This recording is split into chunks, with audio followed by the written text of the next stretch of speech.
Well, let me welcome everyone to the virtual planes.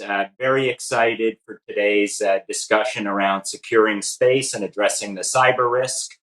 Couldn't ask for a better group of speakers than we're privileged to have join us today. Before doing that, those of you, my name's Frank Cilluffo, and I direct the McCrary Institute for Cyber and Critical Infrastructure at Auburn University, War Eagle.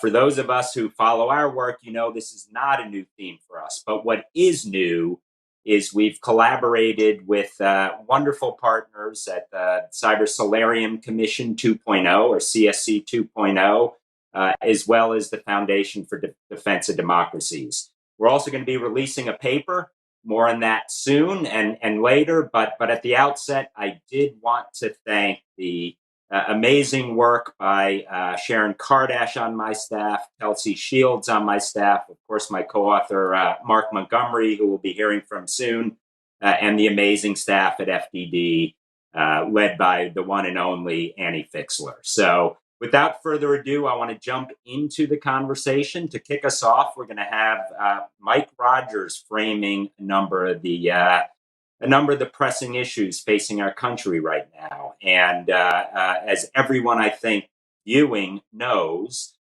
Mike was not only a former congressman, but he was chairman of the House Permanent Select Committee on Intelligence.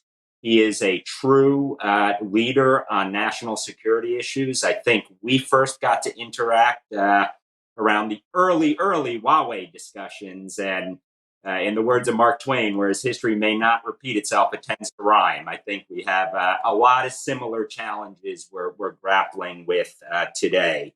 Mike came to Congress as a former Army officer and an FBI agent, and really thrilled to have you join us today, Mike. And your voice, I think, is so important for our country to hear. So what I thought I'd do is, rather than jump right into the discussion, I'd love to have you frame the issues. Obviously, where the Communist Party of China is in some of these issues, and more broadly, why are we where we are, and what do we need to do to get to where we ought to be? So, pretty broad question there. Well, thanks, Frank. Thanks for the great work that you're doing there at Auburn. It's incredible. I think there may be a Rogers wing in Auburn, mainly because my brother put all four of his children through Auburn University. I told him, you should at least have a wing named after you for that amazing feat. They all got great educations. They're all going out doing great things. Most of them are engineers of one sort or another. Space, let's talk about it for a minute. The first real wake-up call when I was part of that national security structure in Congress in the United States, roughly about 2007, when the Chinese Communist Party fired a missile and hit a satellite, happened to be theirs, to prove that they had this anti-satellite capability. And we all started saying, this is a bit of a game changer. Remember, prior to really those early 2000 years, the United States was dominant in space. No other really competitor, no near competitor prior to that. So we did what we wanted to do in space and built those architecture in space based on the fact that we were unthreatened and undeterred. And that allowed us some immense capability in our warfighting capabilities. Smart planes, smart ships, smart soldiers, smart bombs, all of that space-based. And so the Chinese Communist Party for several decades now has been saying, hey, we're going to compete with the United States militarily. We're going to create a blue water navy. We're going to do all of these things. And they looked at, okay, what are their strengths, the United States, and what are their weaknesses? And they came to a conclusion that space was both a strength and a weakness. So they invested a lot of money early on developing capabilities for anti-satellite technology, both ground-based missiles, lasers, and anti-satellites themselves. And I don't, again, not to stir up a vision that this is about, a Star Wars type fight in space. It's more, think of it more of a bulldozer pushing a satellite off its course, or sapping its fuel, or destroying its sensors in a small but effective way. Is what you're going to see in the near term. And China has stated in that near term, they'd like to control space between Earth and the moon. Lots of strategic reasons to have that happen. And so when we started looking at this, it was hard to get people's attention, even in the US government, about, hey, we have this big and growing problem. And I'm not talking about the folks who are doing the work every day who could see this happening. I'm talking about the investment that it was going to take in a couple of things in the United States. One, we needed to make an investment that also protects the very expensive things that we were, firing up on rockets into space. Really expensive operations. Are we doing enough to protect those assets in space? How do we protect those assets? How do we protect assets that are already up there that don't have new technology that allows them to do to protect themselves in a case of someone trying to get that satellite out of orbit in any way? Are we resilient enough? Can we fire up an architecture in low Earth orbit fast and quick so that if somebody wants to take out some of our capability in low Earth orbit, we would have the capability to very quickly create a new architecture, fire up a new satellite, get things to happen at almost real-time speed? Are we ready for that? Have we developed that? And now you have commercial space integrating with our military and security infrastructure in a way that I think is very positive, but it also has some challenges and some hurdles that we're going to have to get over, mainly because we've inherited this legacy system of space that said, hey, we're unchallenged and undeterred. This seems crazy to me that we may have to have bodyguard satellites, which some people are calling them, which may be a very real possibility, very soon, to make sure that we can maintain capabilities. And then you just go right down the list from that, Frank. The cybersecurity threat isn't necessarily just disruption, and certainly that's a concern. But what happens if the information that is coming down has been corrupted in some way? And so your positioning system has you in one place, and the folks who are making battlefield decisions or seaborne decisions are getting information that has that battle group or that ship or that submarine in a very different place, because they've been able to, through cyber attack, been able to disrupt the information flow and insert packets in there that lead to bad decisions on both the sea and land and other places. Real possibility, unfortunately. And so trusting information becomes now a huge issue. So disruption, we have plans. We understood the ability to lose assets and other things. Now, what do you do when it comes to distrusting the information you're getting because you had a successful cyber penetration of your network somewhere? And so you start thinking the next layer down. Okay, this goes. We know the Chinese and the Russians have designs on trying to take out a lot of our satellite capability early on in any kind of a conflict. Do we have the supply chain to sustain rapid deployment and resiliency of the architecture that we have deployed? That's a very hard question for the United States, and one I don't believe we have gotten right exactly yet. So if you take those issues just in that order, you can see where we're going to have to act faster. We're going to have to deploy faster. We're going to have robust cyber defense upfront and during any conflict. And we're also going to have a supply chain that does not rely on a single other country if we believe that when that balloon goes up, or hopefully not, but if it went up, we'd have the ability to sustain our space advantage. All of those things are hard. I don't believe the government today is configured for a fast-paced, rapid interoperability between commercial and space. And there's a lot of reasons that legacy kind of keeps nipping us in the backside, if you will. And I don't believe that we have taken seriously enough what happens when we lose key pieces of our satellite architecture. How do we make up for that? So it's not just defending it, but what do you do if it goes out?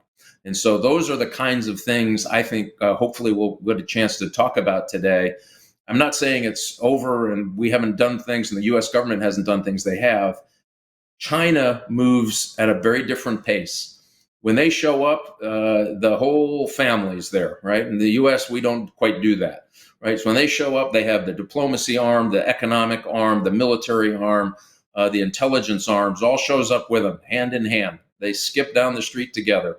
Here in the United States, we have to have meetings across different sectors, and we have to have some kind of a group hug meeting to get to where we need to go for rapid deployment of anything. We have to change that. I'm not saying we should adopt the communist system. What I am saying is we should adopt an American innovation system that allows us to act quicker and faster, because the Chinese are moving out. They know that they have a slight advantage in the fact that they can rapidly deploy and innovate after some theft of intellectual property. Guess what? We need to be able to move equally as fast to counter that growing threat in space. Thank you, Mike. Very sobering thoughts, as well as very. I mean, you covered the space, you covered the waterfront in an incredible way in a short amount of time, and I'm glad that you brought up. It's not when most. I think most Americans are not aware of just how dependent our way of life, obviously from a military standpoint, economically, from an assured positioning, navigation, timing. I don't want to sound geeky here, but clocks do run the world. If you can mess with that, you can be ahead of anyone. And we need to invest accordingly. Now, our report does touch on some of the streamlining process, which I think is, I'm glad you brought up, as well as sort of harnessing innovation in the commercial sector rather than treating them as the stepchild, having them as a genuine partner in all of this. And that's where I think we can leapfrog anyone when we put our heart to it and our minds to it. But I would be curious in terms of, I see behind you your chip war, the book, and when we look at semiconductors and we look at the dependence that the whole world has on Taiwan in terms of production, and obviously the potential implications of what's going on in the South, in the South Sea, and the like. What should we be doing more around supply chain? And then I'm going to ask you a very pointed question. If you're a commander in chief today, what are the 3 things you would like to see done immediately? Well, in writ large or related to our topic? That's a very big related question. To our topic. Related to our topic. Yeah. I have 3 things in just about everything, as my wife would tell you. I would, and I'm an eternal optimist. She also says that may be a genetic defect in me, but I do believe we can do this if we unleash American innovation. The 3 most important things are we really. We've had some fits and starts on the way the government handles cyber risk across the entire U.S. government enterprise. And we just have not gotten it right yet. And I know there's been some small and important steps. We just have not gotten it right yet. I don't think we can wait too much longer to have a consolidated effort on things like cyber defense. And remember why this is important, because the private sector is playing an important role in space. The defense is, they can protect their networks. The Defense Department does a pretty good job of protecting their networks, not perfect. But imagine now you multiply your threat vector here by adding all of these suppliers and everybody in the chain that helps build a satellite. And now you're dependent on their cyber protection and resiliency to keep you safe, to avoid getting into your networks later on. That is a huge challenge. I don't believe we've gotten it right yet. We have to do that. Secondly, I would make sure very quickly that we create an architecture using our private sector and commercial enterprise to get these low Earth orbit architectures, so that it makes it very unappealing for the Chinese or the Russians to start taking out these low Earth satellites. They know you can get one, but you won't get it for long. And we need to build that kind of resiliency. And the last part of that is the supply chain piece, I would say early. We need to friendshore. And we need to build capability, not capacity necessarily, but capability in the United States. We have atrophied ourselves in a way that's very, very hurtful to the ongoing national security protection of the United States in many ways, chips being a part of that, a big part of that. And you think those microprocessors, how important it is. Again, there's certain types of microprocessors, even the ones that aren't very boutique and specialized. But those microprocessors we need to have the best and latest capacity and ability in the United States. Remember, if this goes up, it's going to disrupt commerce and transportation and all kinds of things. And we should always plan for the worst, hope for the best.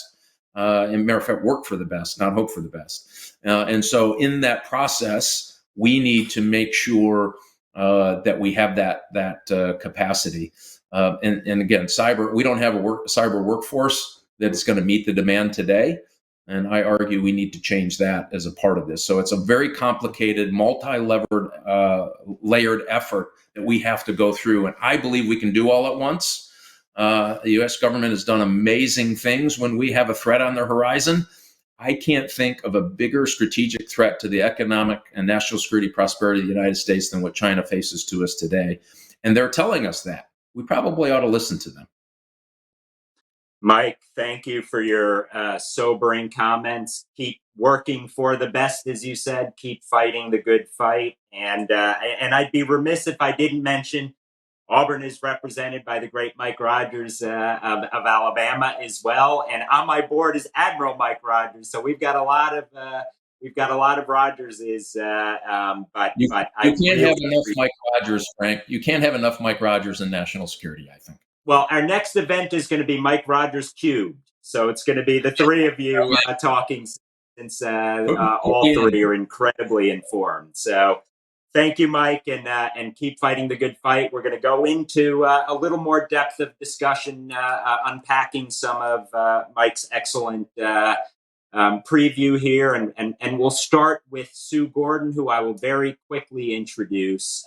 Sue, as I think everyone knows, is the consummate intelligence officer. She's she's been in leadership positions at the National Geospace Intelligence Agency, Central Intelligence Agency, and also served in the highest civilian intelligence officer role as Principal Deputy National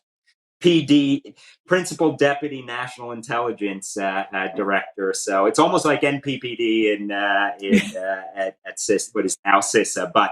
But Sue, I mean, I've had the privilege of learning from Sue for a number of years, and quite honestly, the country is better off with the role that you played here. So I'd like for you to unpack a little bit of what Mike discussed here, and maybe specifically sort of hone in on how does this all evolve, and what are some of the wild cards? I know you've done some amazing work at InQtel, where you looked at different ways that the intelligence community can work with the private sector to drive solutions. And rather than me leading the witness, Sue, why don't you jump on in?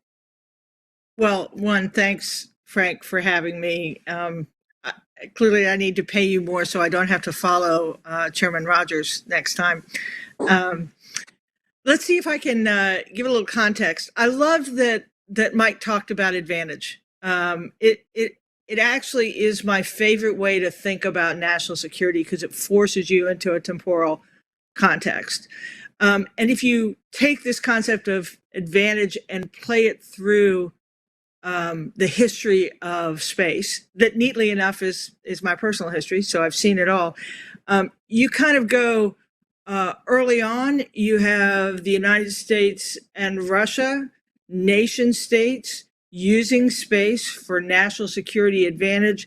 The United States was super dominant in the capabilities that we were able to put in space that gave us ability not only to see beyond the horizon, but to project power for the purpose of deterrence, but also enablement of mission activities.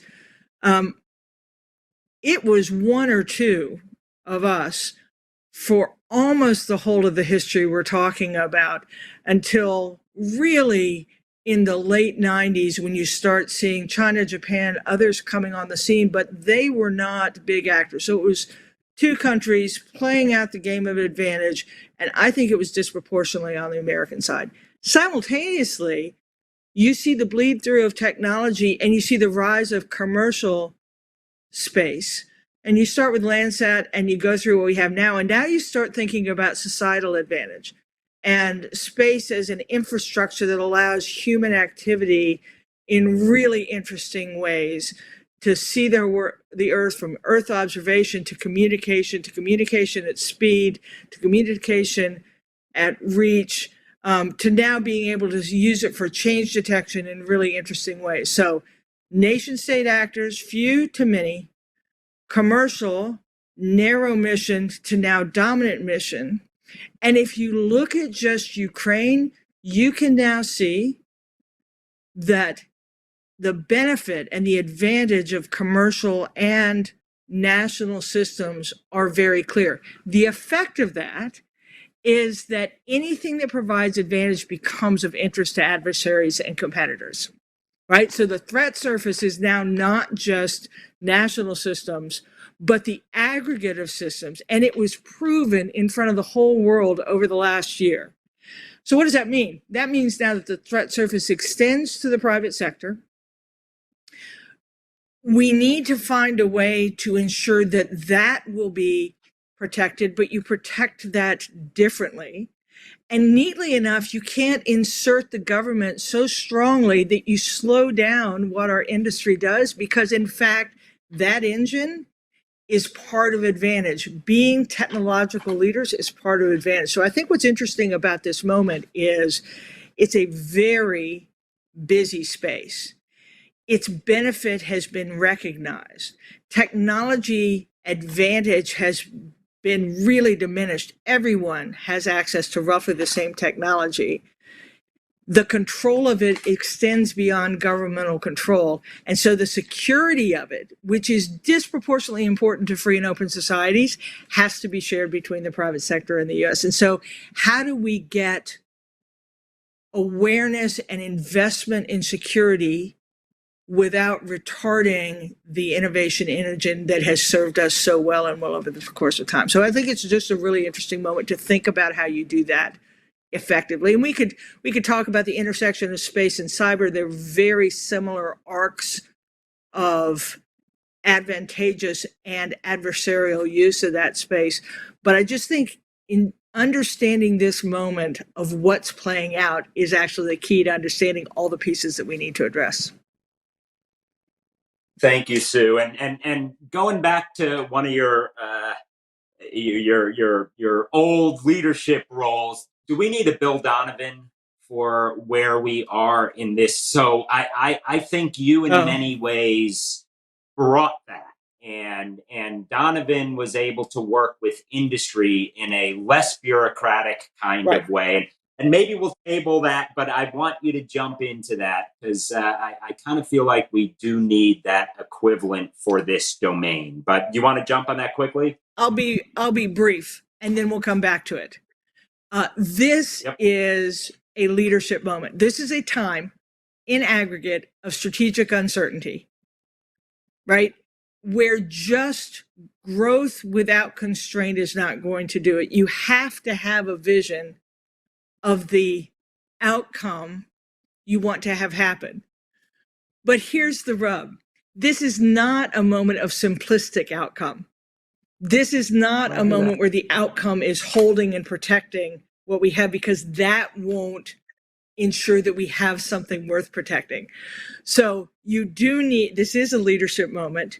You do need national security leaders to think about how they pursue the mission they've always had in this environment that is so integrated, so connected, so data abundant, so technologically ubiquitous. How do you do that? And the answer is you do it by partnership, by the government doing what the government does well, allowing the private sector to do what the private sector does well, and recognize that the citizen is the one that is actually the player in this across the way. So we can go into it later, but yeah, it's a moment of leadership. Well said. And for those who don't know, Bill Donovan was the founder of OSS, which ultimately became the Central Intelligence Agency. But I think you teed it up perfectly for General Kwast. General Kwast, for those who don't know, is CEO of Skycorp Incorporated. Amazing service inside U.S. Air Force, rising all the way up the ranks. Started as a pilot in Desert Storm, so has a lot of scar tissue as well as leadership roles inside the Air Force. And what I found a little amazing is he grew up raised in a remote African tribe, so not exactly the experience everyone has had, but I think it has definitely influenced the way he leads. So, General Kwast, I want to start. So, Sue was talking about the private sector, and I thought maybe we can talk a little bit about the space economy, where it is now, and how you see it expanding in the future. Well, thank you. And I think we've spent some good time understanding the nature of the problem.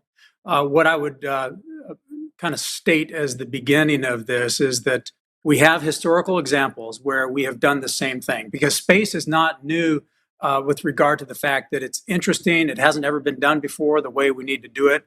And it's important to realize that, as I went from the national security role in uniform to the commercial private sector as a CEO, it's based on this understanding that all national security is economic, and that the government's role is to protect the industrial base to be stronger, more affordable, more agile, and faster than the competition, no matter where that competition comes from. And sometimes it'll come from one state, sometimes it'll come from another.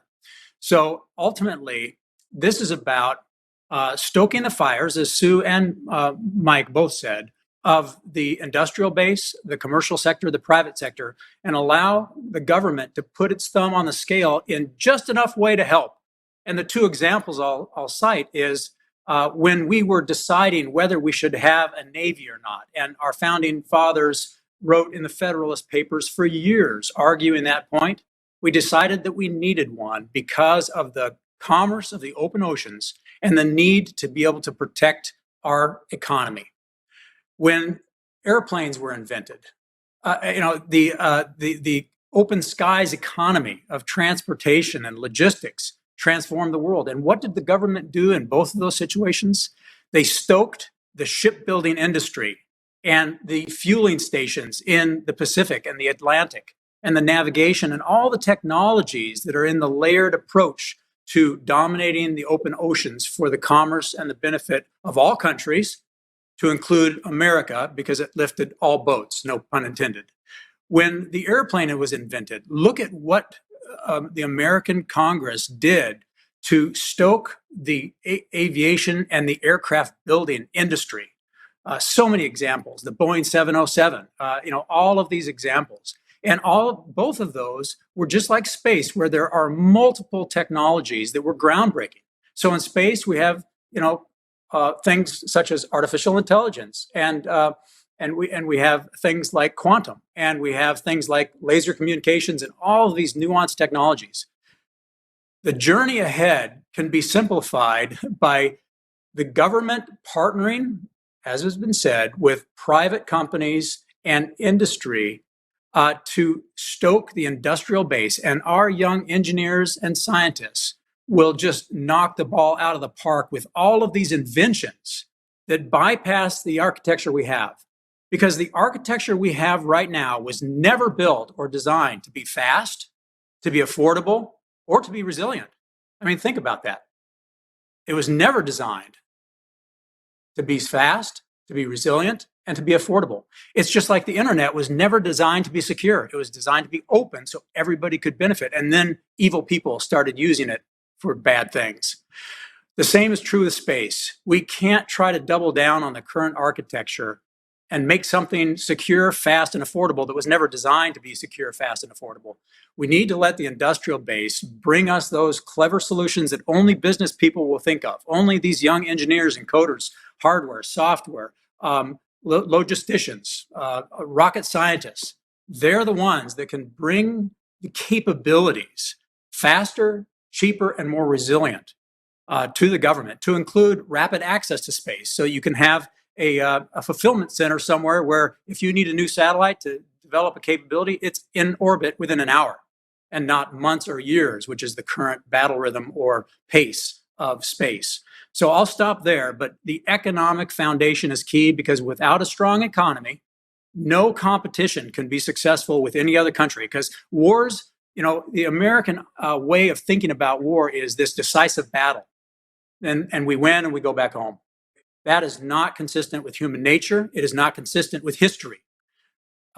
Struggles between values of different worldviews, different cultures, is a long slugfest of economic power. And if you can't do it cheaper and for longer than your competition, you will eventually lose, because humans are stubborn. And China is not going to change their mindset.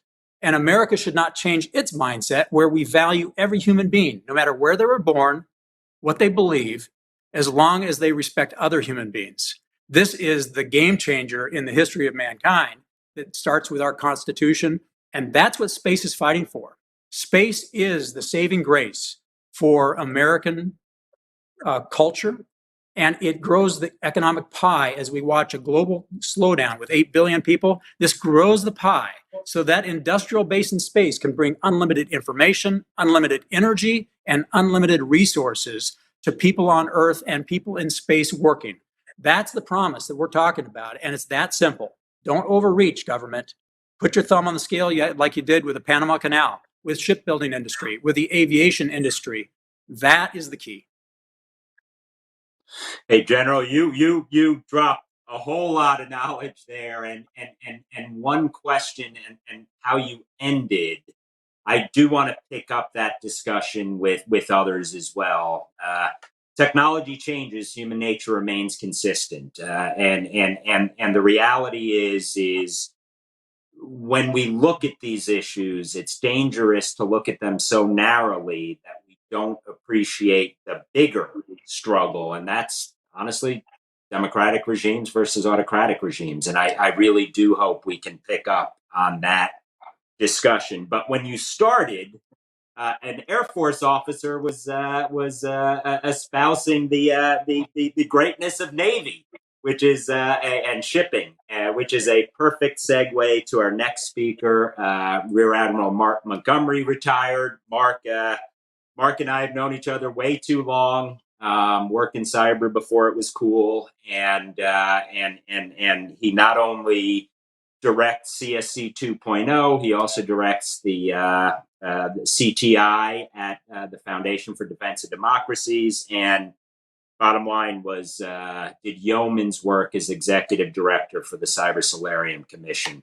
Mark, you've got the tough job here, and you know I have some opinions on all this, but to unpack our paper a little bit, and I thought we'd start specifically sort of getting a sense of what are the three big things that the executive branch should do to get us closer to goal here.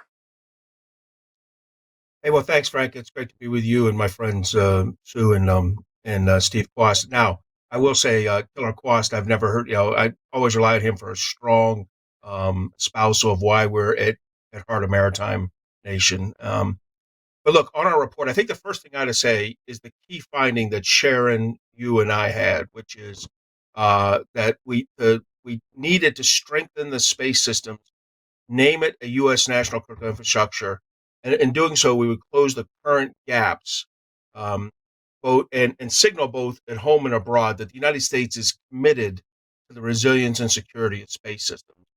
We also went and defined what space systems were. We looked at the whole ecosystem from ground to orbit, sensors and signals, data and payloads, and the critical technologies, economic opportunity, and supply chains in space. So it's a big issue. And to unpack that, the key point was that it needed to be designated a national critical infrastructure. And that to give the background on those are infrastructures detailed in Presidential Policy Directive 21, which is a 10-year-old Obama administration directive that really should have been updated, 3 years ago, 7 years ago, and 5 years ago, and 7 years ago. It was meant to be, consistently updated. 3 administrations in a row really failed to do that at this point. But there is a way to designate critical sectors on the fly. The Secretary of Homeland Security can do that. And in fact, we designated a subsector in 2017, the election subsector, underneath the government sector. So we need to designate that. And the reason we do is because it meets those three there's 3 things that can make you a critical infrastructure: national security, economic, involvement in economic productivity or involvement in public health and safety. And in space is all three. We clearly need that. So the first and foremost thing I would say is we need to designate we need to designate space systems a national critical infrastructure sector. And I don't think we should wait for the rewrite of PPD 21 that the Biden administration is promising, because they're good people working hard, but they say things like, "We'll have a new PPD 21 in September." My answer to that is, which September? I don't think it'll be this September. We can do this now. The Secretary of Homeland Security can send to the president through the National Security Advisor and the Homeland Security Advisor a request to designate it, and I think that should be happening now. So the very first thing we have to do is that, and tied to that is, which federal agency is going to be the lead for supporting it, because that is a key element of PPD 21. There were a lot of ideas in here, and for sure, no one agreed on any one. There was not a consensus. But we looked at it hard, and I think the area where we landed was the right one, which is that you need a sector risk management agency for the overall sector that's NASA. I think they're uniquely positioned, have the relationships. They really get at that economic, they get at at all the different elements, national security, economic productivity, public health and safety of this issue. And, but I do recognize that, like many other sectors, transport, energy, we need subsectors, and there needs to be a Department of Defense a sector for defense and intelligence issues, probably managed by the Department of Defense, as they do the defense industrial base. That subsector, and then I think you need a subsector for communications, because the FCC's already got a very strong relationship in there. So I think with that, you could do it. If I could say one other thing the government has to do, they've got to set up the supporting ligature around that, and that's the GCC, the Government Coordinating Councils, and the Sector Coordinating Councils. And these sound boring and bureaucratic, and they are, but they're critical. The sectors that are run well, and I point to the Department of the energy sector, have great SECs and GCCs where the participants are the CEOs of companies. Tom Fanning, for years was the chairman of the electrical SEC, deeply involved with the government, and brought, a commitment from his company and got the commitments of the other CEOs that were there alongside him. And so in my mind, setting up, naming it a sector risk, a national critical infrastructure, putting NASA in charge of the sector with two carved out clear subsectors for defense and intelligence and communications, and then really getting the GCC, which is the government coordination, right, with the SCC, the sector coordination. If we can do that, we're going to really put ourselves in a good spot. And we don't have time. This isn't like in the next administration we'll get. No, this is a this year thing, so that we can get moving. Hey, Mark, just to underscore, this is not an academic exercise. This actually has real implications in terms of designation and prioritization, not only signaling to industry, which I think has to be integral to the way forward, but also to our allies and to our adversaries. We're putting a few markers in the sand with this. Yes. No, exactly that. To me, it's the achievement. It's what you get out of creating a critical infrastructure, and it's the signaling to industry that we're serious here. Industry's asking for this sort. They're not asking for NASA or DoD or FCC. They're asking for engagement, and they're asking for the government to be more involved in these. And I'll tell you, I love the Space Council. I'm glad we create the National Space Council. I'm glad we created it. But I worked at the NSC for 3 years. You worked there in the White House. You know that you can coordinate things from the White House. You can't do the blocking and tackling of leading. That's done by agencies. That's done by the DNI or the Secretary of Defense or the Secretary of State or the Homeland Security Director. That is who gets things done.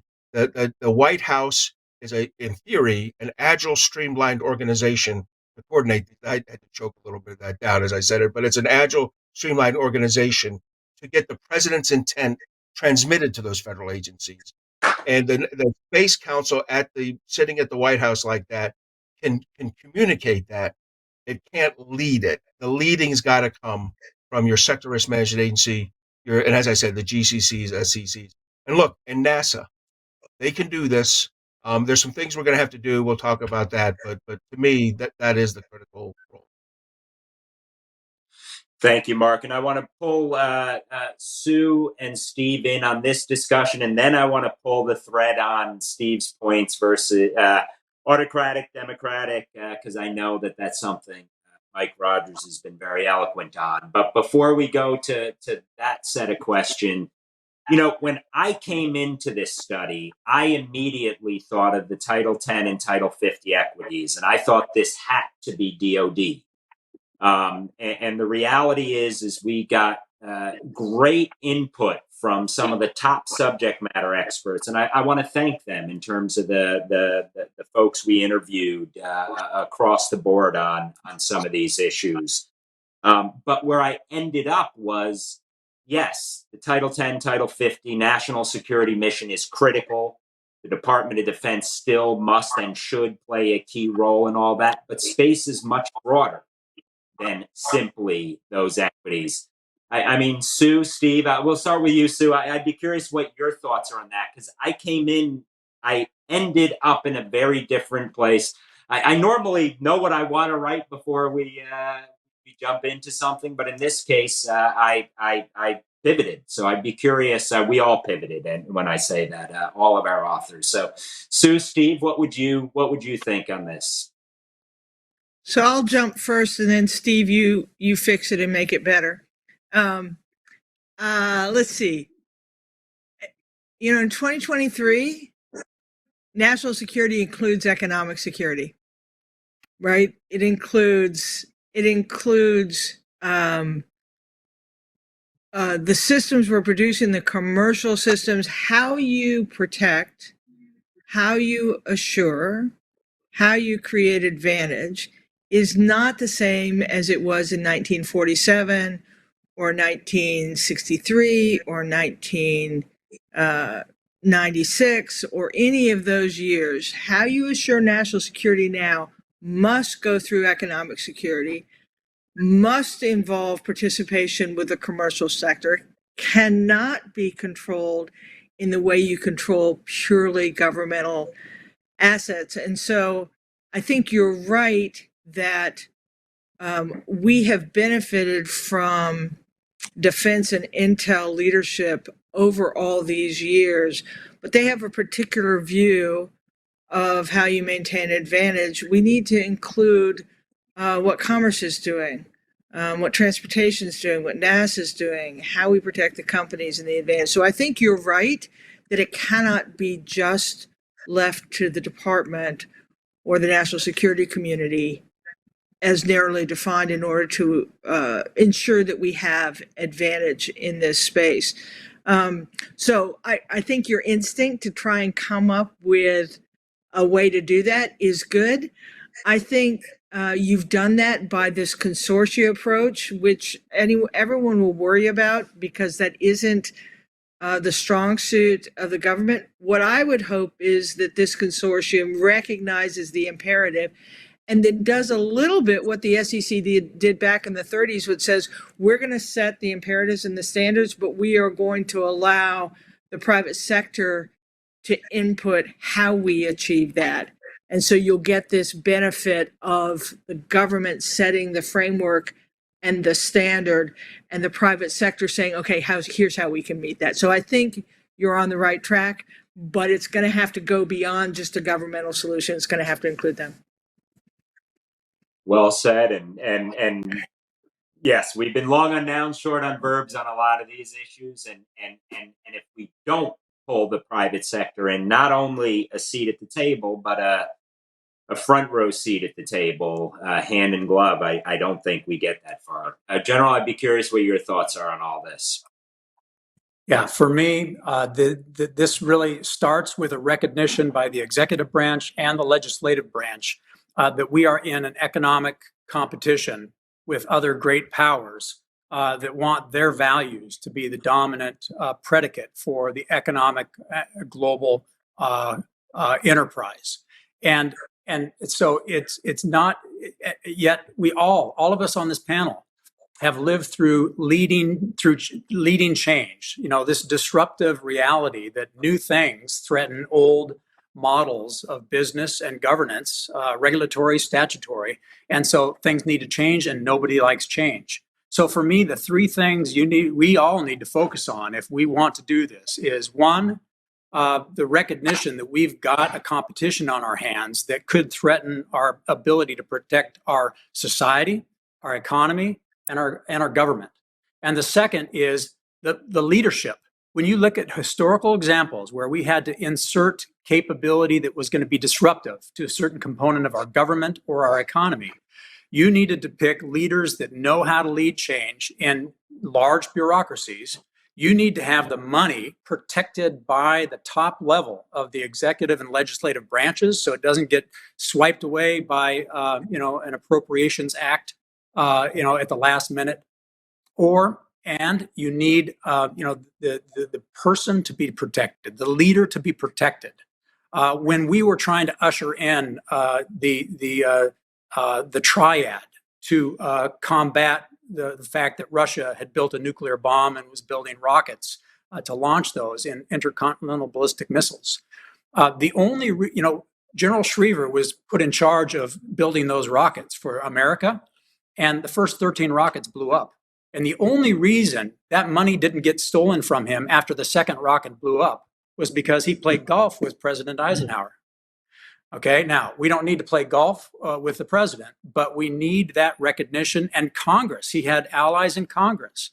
Without Congress and the White House on board, without the right leader of courage that knows their way around the bureaucratic knife fights in the back alleys, in committees and in meetings that take place, and without a personal protective ideology where they pick the right leader and they protect that leader to achieve success, without those three components, no matter where you put this, no matter how you divide it up, it will fail. So we need to move fast, and the only way to move fast is the right leader, the right money protected, and the individual leader protected by the executive and legislative branches. Thank you, Steve. And Mike, I want to bring you in because I think you have a hard stop soon, but Steve brought up the cultural sets of issues. And I always grew up thinking the American way, the democratic process is the only way, and I still believe it is. You stood up an organization called LEAD, which is very much behind that philosophy, which is to leadership to ensure the American dream. And when you really get down to it, the secret sauce, the ingredients that make the American dream so unique is not just the traditional hard edge of power, but all the other innovative components that let us lead. Well, is this hyperbole? Am I over hyperventilating here, or are we at a point where technology is a double-edged sword, and we can't take for granted that our democratic norms will drive the way forward? I'd be curious what some of your thoughts are on that, and then bring in the panel, and then go a little further into the. Mike, before we lose you, I wanted to make sure we give you an opportunity to share some thoughts. Yeah, thanks, Frank. I don't think we have 2 or 4 years to dawdle on this problem set. We have never really faced a strategic competitor like China. So think of the Soviet Union only with money. And what China was very successful at doing, where the Soviet Union was not, is the Soviet Union was a little bit more brute force, and they used their brute force element to lock people up and send them to the back of their houses and tell them not to come out until they were told to do so. The Chinese Communist Party is doing something very different. They're using the economic power that they have in an extortionate way to isolate resources and natural resources around the world for their own successful economic future, in a way that the United States doesn't have a consistent policy between national security, economic security, and energy security, which we didn't mention today, is equally as important as all of those elements. And we haven't lashed all that together to say, okay, if we're going to compete and we're going to win, which we can, we are going to have to start lashing things together across the government. one of the things the Admiral Mark was talking about kind of sent a chill down my spine about, hey, we're better at this if we have a coordinating body and then a GCC body that coordinates with another GCC body that comes up with. I don't think we have time for any of that. I would have one person in charge of making this happen. And what you'd have to do is try to eliminate much of the red, I call them red cards, right? Everybody gets a red card. Very few people get a green card. We need more green card holders in the government to make sure that we're advancing at the pace we have to. And that means coordinating resources. Yep, that means you're going to take something out of somebody's sandbox. There's going to be screaming that you'll hear in California from Washington, D.C. But if we don't do this and we don't do it soon, we will not be able to keep pace with China's investment in the next generation of technology. And I tell people, for listeners here, if you're thinking, I don't quite get it, we're good with technology, they're good with technology, but you've talked about this, Frank, about this clash of values. So what China wants to be data dominant by 2025. And what are they doing with the data that they're extracting from their citizens involuntarily? They created a social credit system. That social credit system, you get a score as a Chinese citizen by the Communist Party. If you don't do well enough in that social credit score, they can deny you access to bus tickets, train tickets, airplane tickets, the right to travel anywhere else in their own country. And there are some millions of Chinese who have fallen victim to this. Maybe it's a tweet that says President Xi isn't always cracked up to be. Whoops, that's a negative score. And if you think about what the Chinese are trying to do in data dominance, it's not just in China. It's going to be internationally. You want to do business, and they're the the largest supplier of fill in the blank. Guess what? You don't hit their social credit score. You, as an American business person, you're not going to get an opportunity to compete in that space. That's how serious this is on that level. That is a clash of values between the United States and China. And it's happening now. This isn't 10 years from now. They're already doing this. They're making those investments to beat us in space, to beat us. Their Navy just surpassed the number of ships of the United States Navy. As they say in the military, quantity has a quality all of its own. And the fact that they're using their economics to take, France is a great example. They're using their economic power of government that they lash up with their military and intelligence part of their government, pushing France around. And that's all about contracts in the future. And what Macron fell trapped to was this notion that China was basically saying there's good things that can happen to French technology companies in China or bad things that can happen to French technology in China. And he stumbled around on the national stage wondering if the United States was the right bet. We should take away this notion that you should bet against the United States any day of the week, 24 hours a day, 7 days a week, 12 months of the year. It will always be a bad bet to the United States. But what does that mean to us? We have to get our act together. We have to stop spending so much money we can't afford. The interest on our national debt will be bigger than the Department of Defense very soon. The fact that China is having eighth graders learn quantum mechanics. Last year, think of this, 69% of eighth graders across the United States could not read at the eighth grade level. We are in a crisis mode here across our value system in the United States. China knows who they are and are moving out. I suggest we have to do the same. And I would go through the government here. This is really important for all of us, I think.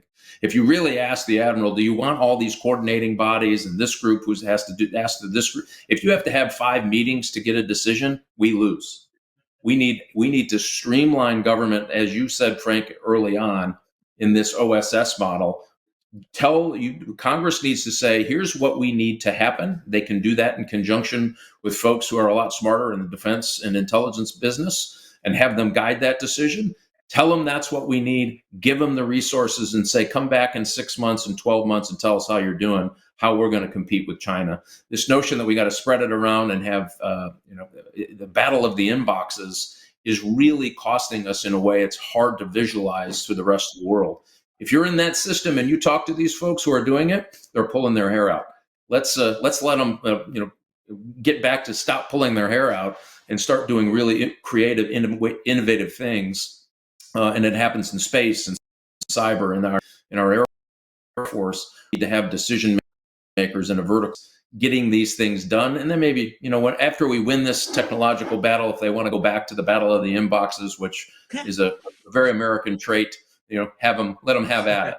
But until then, we have got to get our act together. We just don't have a lot of time on this.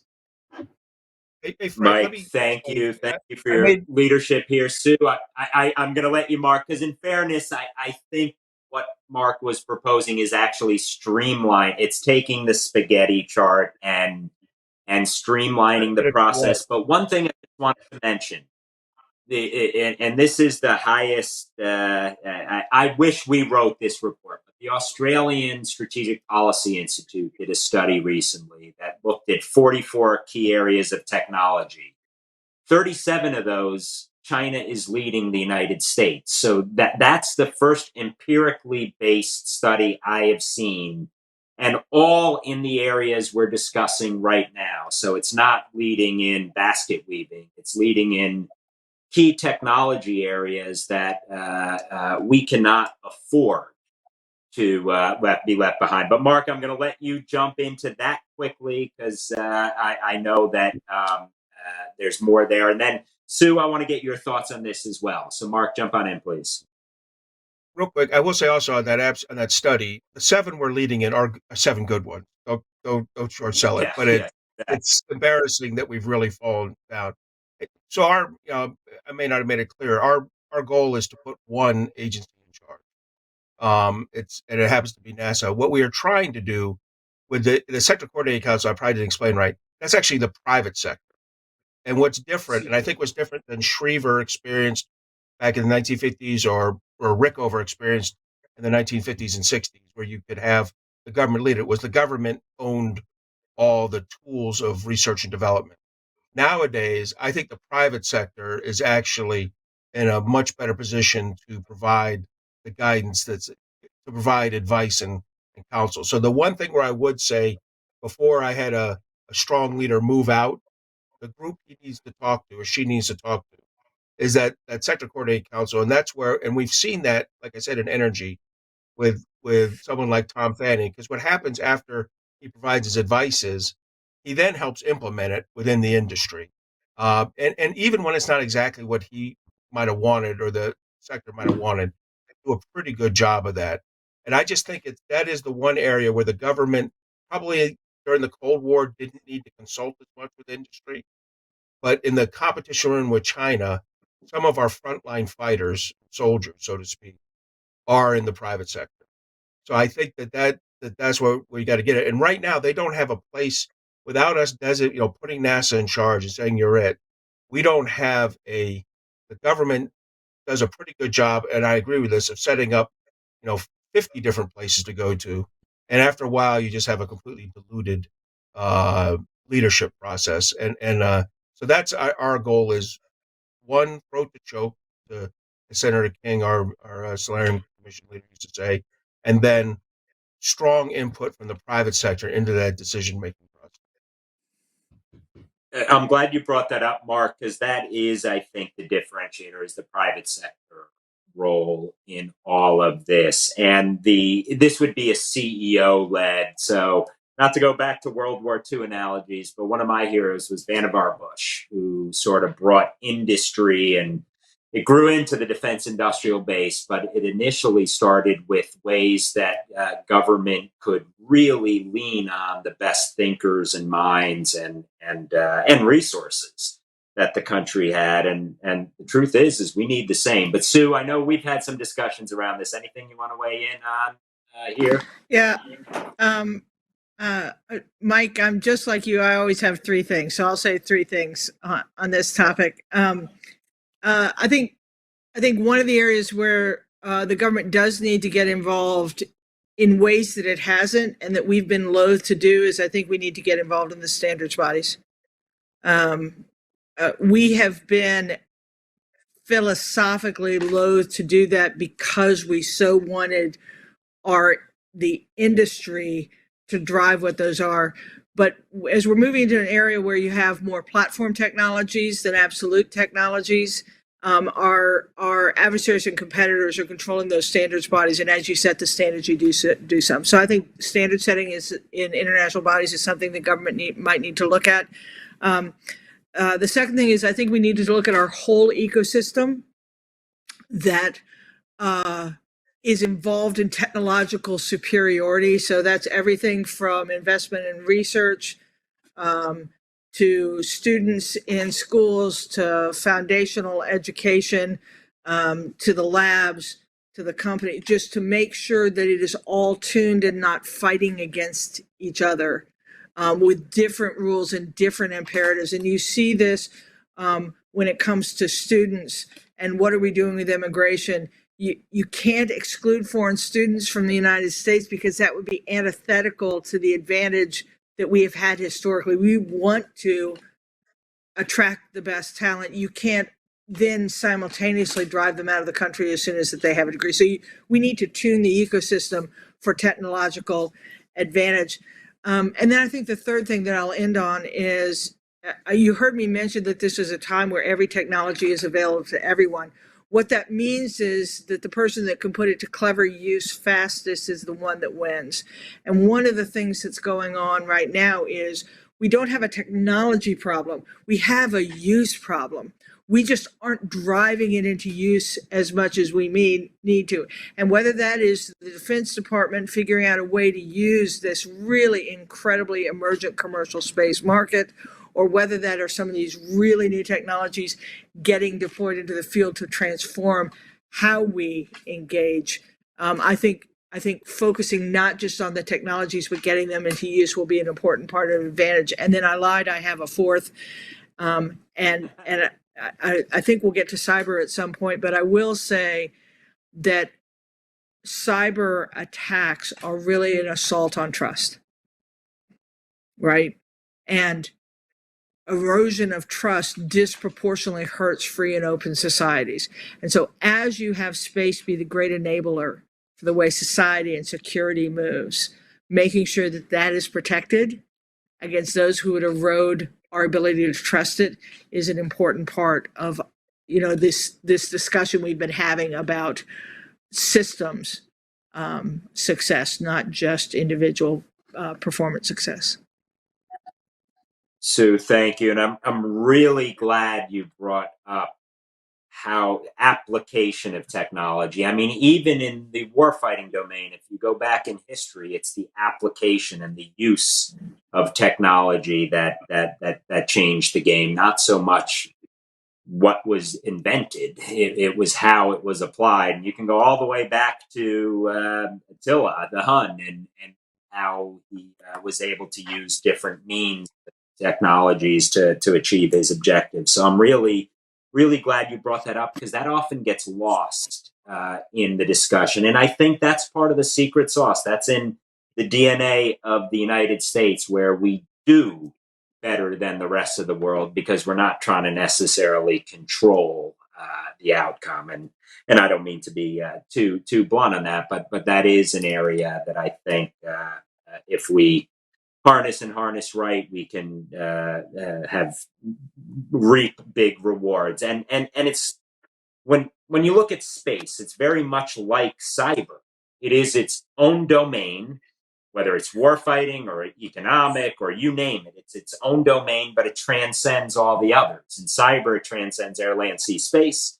And in space, it transcends air, land, sea, cyber. And Mark, I'd like to sort of get back a little bit to the paper, and I know we're running out of time here, but what are some of the congressional priorities that you think are worth sharing today? Yeah, thanks. So, Congress has done a good job laying out what a sector risk management agency is. The Solarium Commission came up with some language and with some alterations, eventually became law. So once NASA or whomever is designated as its leader, it'll tell them what to do. And here's Congress's number one goal, objective. They need to resource that, because the one way this will fail is if we tell any federal agency, except the Department of Defense, that is like guiding war bugs. If you tell any federal agency, hey, do this thing on the side, and we're not going to resource you, because what will happen is They will figure out how to do whatever you ask for the minimum amount of money, achieving the minimum, whatever you establish, the minimum level of effort. So what Congress needs to do, I think, and the way we are, and I know McCrary is the same way. We put a number down when it's time, and so we said first year needs to be $15 million, but it really needs to build up to $30 to $45 million. That's how much it costs to manage a sector, because what you have to do is be out and present, working with the private sector, doing risk management, understanding, looking through the different supply chain issues that exist, and then investigating. This space systems has probably the highest upside of needed research and development of any critical infrastructure in the United States. You need money to do this. So Congress's first job is resource whomever's picked as a Sector Risk Management Agency. The other group, I got to give a big shout out to the private sector. They have created a legitimate space ISAC with a watch center without the government being focused on this. I mean, that tells you just how clear the need for for the government to get to step up and play its role is, that the private sector, in the absence of the government, has gone and done many of the things that I wish other sectors had at this level. The space ISAC is more advanced than many other ISACs that have, in theory, government participation and help. The problem in space, of course, is that you're going to have to integrate this effort with what is a very a good effort by the U.S. Department of Defense to grow and develop and nurture both Space Force and Space Command. We're going to be integrally involved with this, and that to build that ligature over, and with at the speed that Sue, Steve, and Representative Rogers have said is necessary, means we have to get involved now. So, in my mind, the SRMA designation has to happen this calendar year, this fiscal year, and the budget being reviewed right now. There needs to be a plus up to whomever they designate as SRMA. And look, in the big picture of the federal budget, this is pockets, $15 million the first year, but you got to get it there. Mark, thank you. I mean, all things said and done, it's marrying up authority with resources and leadership, and I think that's the case we want to make. Since the tyranny of time requires I be a little bit of a tyrant, I'm going to let everyone sort of say their last parting shots. And Steve, since we haven't heard from you, you triggered the last discussion. Why don't we start with you and then go to Mark and end with Sue? And let me turn to you, Steve. So we didn't really, when we discussed the economy, I know that there's a whole lot going on there, and I know I'm asking for parting thoughts, but I know in our interview, you were really thoughtful in terms of exploiting minerals in space. It's not just the traditional industries we're looking at. We're going to build new industries that are going to be massive. So I'd like for you to touch on that, then say your closing shot, and then we'll go to Mark and Sue. Okay, well, I'll be very brief, but most average citizens in any country in the world do not realize how the universe is filled with resources at our fingertips, literally a shorter journey than a ship going to Africa. And all of those resources are at our fingertips with current technology today. It is profound, whether it's mining that, turning it into 3D printing material that can be 3D printed in space or on Earth. I mean, space can benefit the human race with unlimited resources, unlimited information, and unlimited energy. That's the reality. That's what we're tapping into. So I'll leave it at that. But I want your listeners to leave this conversation with a tremendous lightning bolt of excitement and hope. And I'll use the fact that I grew up in a different world paradigm and a different culture. And I never really knew the American culture other than my parents, but I was off running around as my dad was a cultural anthropologist and missionary. My mom was medical, helping the kids and the women of the tribe. And when I came to America and I saw this free society and this Constitution, this is why I joined the national security arena. And I will tell you, having traveled the world and lived around the world and been a student of culture, history, human nature, and how technology changes history, everybody else in the world fears America. And if we want to get out of this, we build on our strength. And why they fear us is because we can innovate our way out of any problem. Economic, military, informational, you name it. We are the most innovative culture on the planet because we believe that the respect for every human being is in their brain and in their heart, not in their money or their status. And we don't pick winners and losers based on what we think. We base it on the performance of the idea. This is why we are going to do well. And I am in the private sector now and the commercial sector. And I'll tell you, the software engineers and the hardware engineers that work for us that are, young, and they understand and they believe in the human spirit, in the protection of people. They are agnostic of culture, but they believe in the values. And they will find a way around all these things. We need to be careful not to pick winners and losers in the government and let our youngsters free. And they will find a way. Business leaders will find a way. Government will not. So that's an important distinction between the roles of government and the private sector. And thank you for letting me encourage everybody that we are going to win this race. It's just a matter of time and urgency. And the urgency is now, like Mark said, we got to do it this year or we're going to be in trouble. Thanks. Steve, thank you for a very optimistic ending to all this. I'd add a third. So brain, heart, and hands. Because at the end of the day, it's that application piece that I think is so important. And I don't want to get on a soapbox and talk about how academia has to be more applied. But at the end of the day, it's those three criteria, just to give you the third. Thank you for that optimistic message.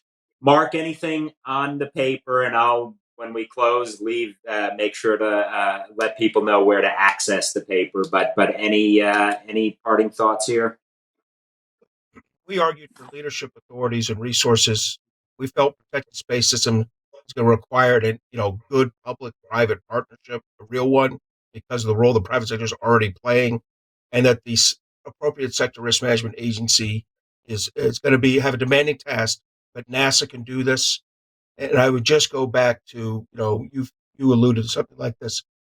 Having a policy without resources is rhetoric. So it's get a policy now, resource that agency now, and stand back and let them lead the public-private partnership. Awesome. Thank you, Mark. Sue, last thoughts?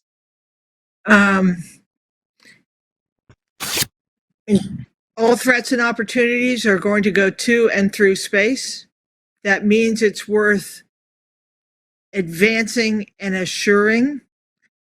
And because it is now shared between public and private sectors, this is a great time for the government to do what it does really well, which is to set a mark far in the horizon, use its deep pockets, and to eliminate sand in the gears, and to let the private sector do what it does better than anything else, and we'll be on our way. Sue, thank you. Mark, thank you. Steve, thank you. And I know we had to lose Mike Rogers earlier. I mean, there's so much to unpack here. Bottom line is, with this event, with the paper, they're all meant to tee up and elevate issues that if we don't take seriously, we're in deep kinche. If we do take seriously, we will get out in front of our adversaries and quite honestly, back to the cultural principles of what is all underneath that.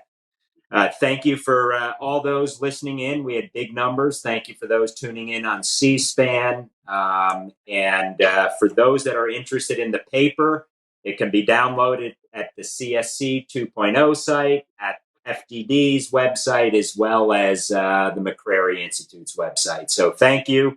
Onward and upward, and that's a wrap. Thank you all.